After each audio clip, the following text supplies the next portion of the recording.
สวัสดีครับ Your Excellency Deputy Prime Minister and Minister of Finance Kittiratt Ranong, Permanent Secretary Minister of Finance, Governor Bank of Thailand, Secretary General the Securities and Exchange Commission, distinguished guests, ladies and gentlemen, welcome you all to Thailand Focus 2013.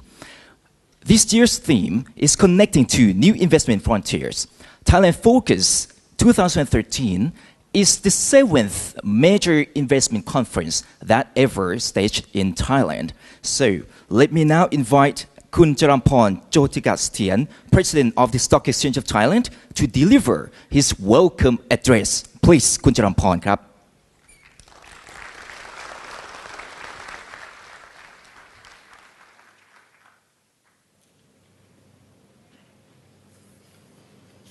Your Excellency, Deputy Prime Minister and Finance Minister Kittiratt Ranong, the Governor, Bank of Thailand, Permanent Secretary, Minister of Finance, distinguished guests, ladies and gentlemen. On behalf of the Stock Exchange of Thailand, I would like to extend our warm welcome to you all to Thailand Focus 2013. Today, we are extremely honored by the presence of our Deputy Prime Minister and Finance Minister, Mr. Kittiratt Ranong, to deliver the opening remarks and keynote speech on a very important topic of Thailand capitalizing regional growth opportunities. Thailand Focus 2013, Connecting to New Investment Frontier, is a unique conference where investors from around the globe can learn about exciting potential of the Thai economy from top policymakers and experts. Despite chronic global economic volatility and occasional domestic political turmoil, Thailand's economic fundamentals and listed firms remain strong. Companies listed on the Stock Exchange of Thailand reported the 2013 half-year historic high net profit of $13 billion, which increased 18% from a year earlier. For the next 7 consecutive years, our government's investment of $70 billion in infrastructure will stimulate the economy and highlight Thailand's strategic position in the Cambodia, Laos, Myanmar, Vietnam region, or we call in short CLMV. With the sustained strength of our listed companies and being one of central regional connecting points in Asia's fastest growing areas, Thailand should be your main investment destination.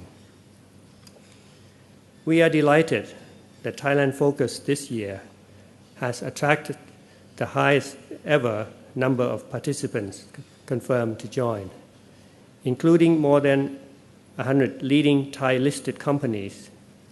In addition, listed firms from other countries in the Greater Mekong sub-region, together with their stock exchange, are here with us throughout the conference. And I would like to extend our special welcome to Cambodia Security Exchange, Laos Securities Exchange, Ho Chi Minh Stock Exchange, and Hanoi Stock Exchange. Their continued support of Thailand Focus and their collaborations show our joint determination to promote the success of our region's capital markets. I am confident that you all will benefit greatly from this conference and trust that you all will continue to take part in the exciting investment opportunities that Thailand offers. Finally, I would like to take this opportunity to express my sincere gratitude to Mr. Kittiratt Ranong, Deputy Prime Minister and Finance Minister, honorable guests, distinguished speakers, and all of you for making Thailand Focus 2013 an exciting and successful event. Also, I would like to thank Kittiratt Securities and Bank of America Merrill Lynch for their devotion in co-organizing this conference. May I now invite our Deputy Prime Minister and Finance Minister, Mr. Kittiratt Ranong, to deliver his opening remarks and keynote speech. Please join me in extending our warm welcome to the Deputy Prime Minister.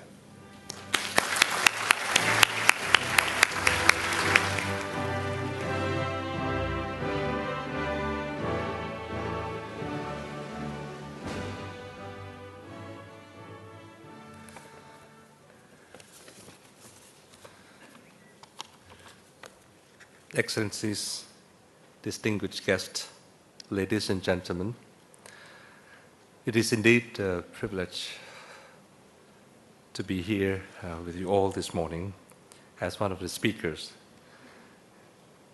to the Thailand Focus 2013 participants. I wish to extend a warm welcome to all the guests to Thailand, and also I would like to thank the Stock Exchange of Thailand, Kittiratt, and Bank of America Merrill Lynch, the organizers of today's event, for creating a forum that serves as a good opportunity for global institutional investors to meet with the region's key decision makers and to understand more of the current issues relevant to Thailand's and regional economic landscape. In this respect, let me briefly touch upon a few issues regarding to the Thai economy.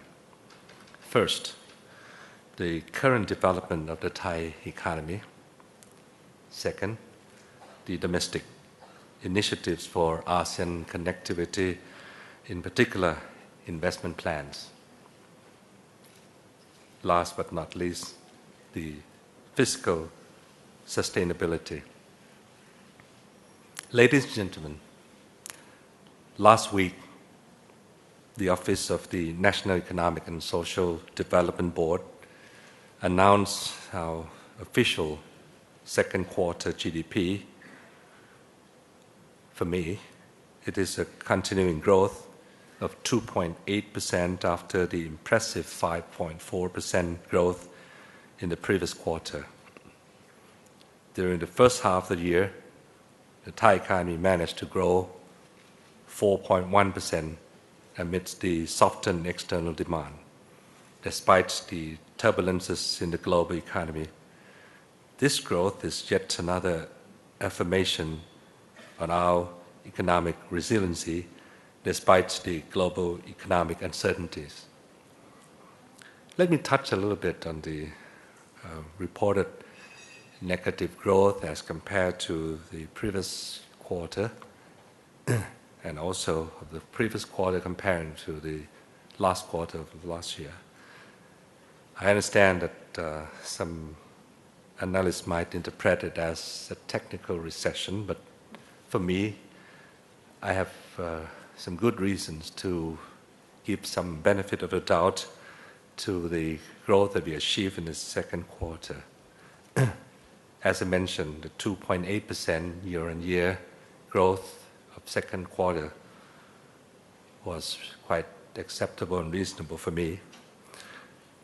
But at least to touch that in the second quarter of every year in Thailand, we celebrate the New Year of the country, that workers decide to spend quite a few days on their vacation. Also, this year, we had to suffer by not receiving the natural gas from the base in Myanmar for more than a week. And of course, we had to request manufacturing companies to slow down their production in order that we can manage the energy demand and supply. Besides, in the late of the first quarter until middle of the second quarter, Thai baht, again for me, was very strong, and it was very difficult for the exporters to perform with the Thai baht strength. However, let us look into the future. Needless to say that the government policies have played a front seat role in steering the Thai economy. Our policies during the first 2 years of the administration have focused on the well-being of all Thais, especially the less fortunate. Specifically, with the increase of the minimum wage, with the rice pledging scheme, we have raised living standards for workers and rice farmers. And of course, with the continuous free bus and utilities, as well as debt moratorium for farmers and low-income earners, we help reduce the immediate expenses of those in need with tax and financial incentive for certain projects, which include first car and first home purchases. And with the Business Startup Fund, the Women's Fund, we have supported new entrants to the job market. Besides, our policies have resulted in stronger domestic demand that have helped support the Thai economy in a time of weak global demand. This can be seen in the recent upgrade by Fitch for Thailand's credit rating from BBB to BBB+. And I always believe that action speaks louder than words. The upgrade reflects the resiliency of the Thai economy in the midst of the global economic uncertainty.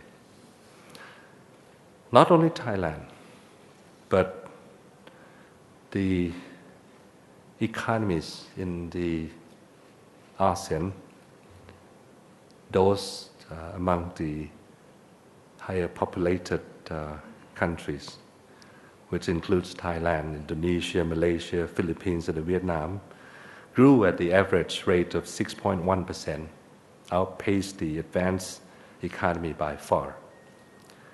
This outstanding performance well reflects the resiliency and the close-knitted trade linkages within ASEAN and the ASEAN Plus 3.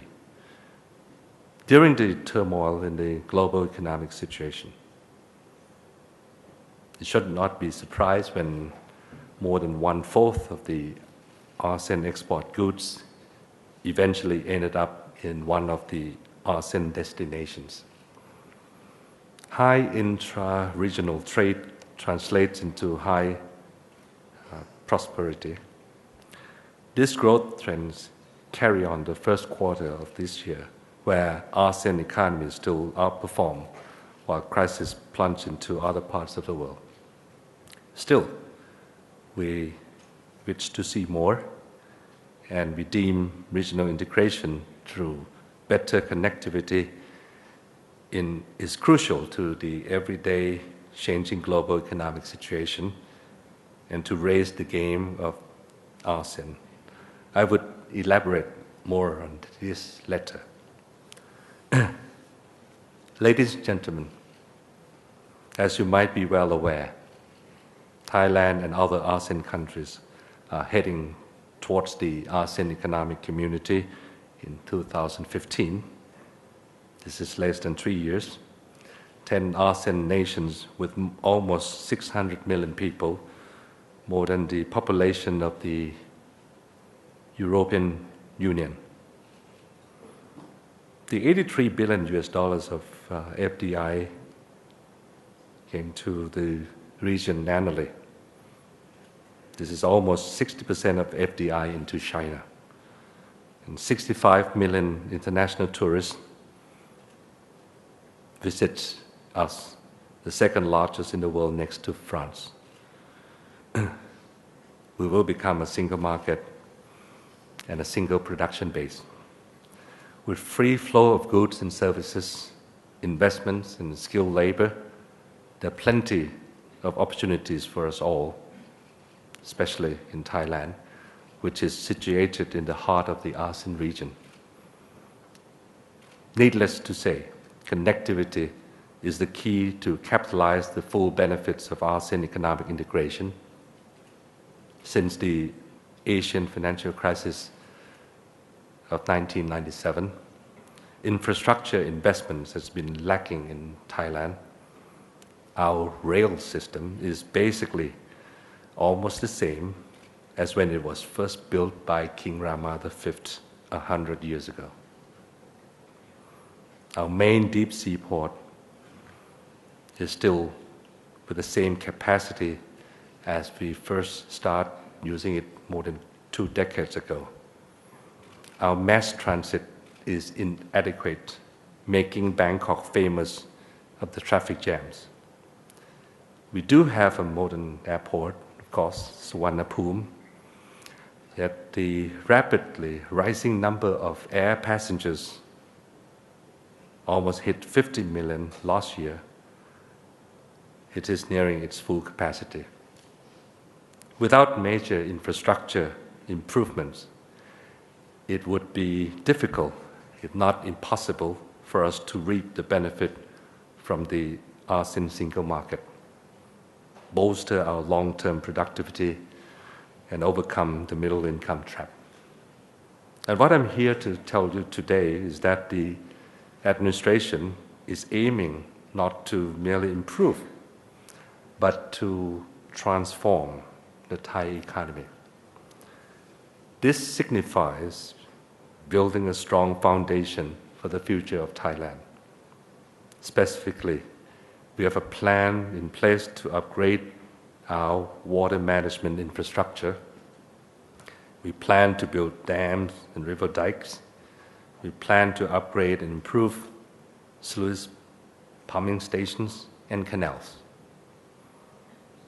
This plan will not only help prevent drought and floods, but will also markedly improve our productivity in the agricultural sector through greater coverage of irrigation areas. On a larger scale, we also have in place a plan to upgrade our logistic infrastructure. As mentioned earlier, our land and water infrastructure are somewhat outdated and inadequate, even though the newly built Suvarnabhumi airport is approaching the capacity. Moreover, Thailand's logistic cost is currently as high as 15.2% of the GDP, compared to the US cost of 8.3%. Within this, the large portion goes to transport and inventory cost. This calls for an urgent consideration. As a result, as a part of the $66 billion infrastructure investment plan, we intend to make modal shift from road to rail and water transport. Being well aware of this great challenge, we have many great plans in progress. Those include improvement and upgrading railways, the current single-track rails to double-track. You may not know that as much as 93% of the rail system in Thailand is still single-track rail. It's important for us to debottleneck the system and improve the standard. We plan to acquire better locomotive and introduce new routes for normal and high-speed trains for better comprehensive logistics system, seamlessly connecting land and water transport. Not only we are concerned about product-based logistics, it is also apparent to us, probably as to all of you, that the problems in metro transport, especially in Bangkok and its vicinities, are pressing. The traffic jam in Bangkok has long been problematic. our BTS train or the Sky train, coupled with the MR3 train or our subway, partially alleviate the traffic problems to millions of Bangkok commuters. Still, they're not enough. The MRT master plan that includes 10 new extensions of the existing lines of mass transit was conceived as one of the solutions. Many lines are under the process of construction. Others have been approved by the EIA, and I'm certain that in a few years' time, commuters will be able to travel in, out, and within Bangkok with greater ease. As we look at the bigger picture, the upcoming AEC calls for better regional connectivity, and as Thailand is the crossroad of the continental ASEAN, it is of our best interest that we connect the important seaports together through transport to facilitate more flows of trade with less cost. We plan to bring about the Southern Economic Corridor linking Bangkok to Vũng Tàu, Vietnam, through Ho Chi Minh City, with the East-West Economic Corridor, we will connect Myanmar, Laos, and Vietnam together, passing through Khon Kaen and Mukdahan. And of course, the deep sea port at Dawei would link Gulf of Thailand to the Andaman Sea, enabling the seamless and land transports across the continental ASEAN. Once the projects are completed, not only the better infrastructure will help reduce the logistic cost, which are key to better competitiveness, but will also revolutionize how people and business do things. Throughout the region, ASEAN can truly become one. On the issue of physical sustainability, ladies and gentlemen, after all is said and done, some questions might arise in your mind of how the government would maintain our physical sustainability. The Thai government has been strictly prudent with our borrowing. The 1997 crisis compelled us to expand our fiscal spending to support the staggering economy in those early days to stand firm on the feet once again. Once it had been settled, we subsequently reduced our borrowing. The total public debt, including government debt, state-owned enterprise debt, and special financial institution debt guaranteed by the government, fell from 62% of GDP after 1997 crisis to 37% in 2008, and currently stands at 44.3% of the GDP. The external exposure of the public borrowing has also been gradually falling, owing to the large domestic excess liquidity. Looking forward, it is true that, and I cannot deny, that all those plans would require huge financing. We did not ignore that. In fact, the Ministry of Finance has laid out the public debt projection with and without those investment plans. In either case, I can assure you that the level of public debt would not exceed 50% of the GDP. This is well below the level set under the fiscal sustainability framework of 60%. Ladies and gentlemen, today I hope that I have shared with you certain updates on the Thai economy and how to garner the benefit of our upcoming regional integration.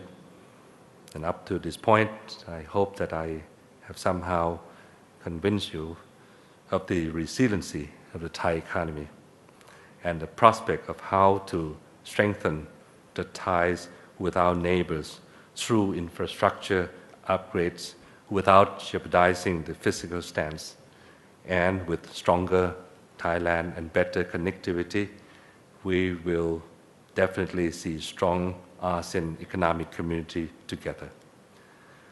Without further ado, I would like to once again welcome you all to today's event. I recall that 12 years ago, I served the Stock Exchange of Thailand, and it was not too perfect timing because it's only during the time of 9/11.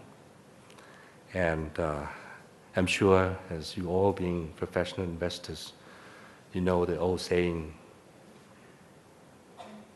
best time to buy is when blood runs on the streets. No one wants to see blood runs on the streets anywhere, but it seems that it's not our control to avoid certain problems here and there. But I can assure to you that my administration will do everything we can to keep the political stability at the highest possible level. And we believe that during the time of the correction, it's actually another good opportunity for the potential investors who look into increasing their weighting on the investment, whether in Thailand or in the region. So let me thank the Stock Exchange of Thailand again and all the co-organizers, which include Kittiratt and Bank of America Merrill Lynch, and would like to thank you all again to join the Thailand Focus 2013. I'm confident that you can learn a lot from the speakers and also from the meetings that you would be having in a few days' time. Thank you. Thank you very much, Your Excellency. Please kindly stay on the stage for a quick photo session. Now I would like to invite distinguished delegates and executives to be on the stage for the group photo session. Permanent Secretary, Ministry of Finance, Dr. Aripong Puchum.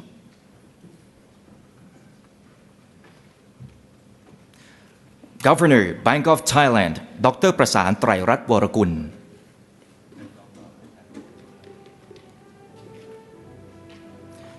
Chairman of the Stock Exchange of Thailand, Mr. Sompon Kiat Phaiboon.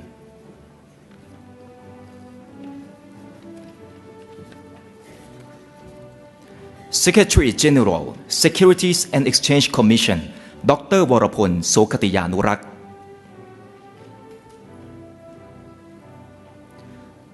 President of the Stock Exchange of Thailand, Kun Jarampon Chotikasthian. Chairman, Kittiratt Bank Public Company Limited, Kun Supon Wattanawekin.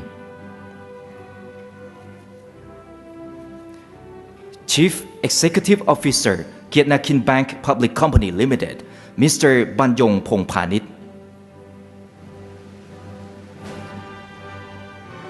President, Kittiratt Bank Public Company Limited, Mr. Apinan Kleopatinon. President, Patra Securities Public Company Limited, Mr. Kittiratt Viraburut. President of Bank of America Merrill Lynch, Asia Pacific, Mr. Matthew Corder.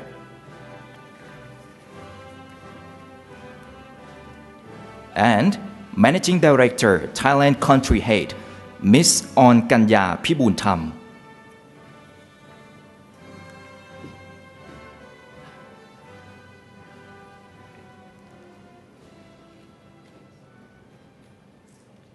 This is a very impressive moment for Thailand Focus 2013, which is being organized by the Stock Exchange of Thailand, Patra Securities Public Company Limited, and Bank of America Merrill Lynch. Thailand Focus 2013 provides a forum where investors can learn about Thailand's economic overview And also you can find opportunities for investors to hear from Thai policymakers and also business leaders. And for those who are attending Thailand Focus 2013 this year, we'll be able to talk one-on-one with Thai-listed companies, which is very good opportunities to investigate the fundamental of Thai-listed companies. Thank you very much.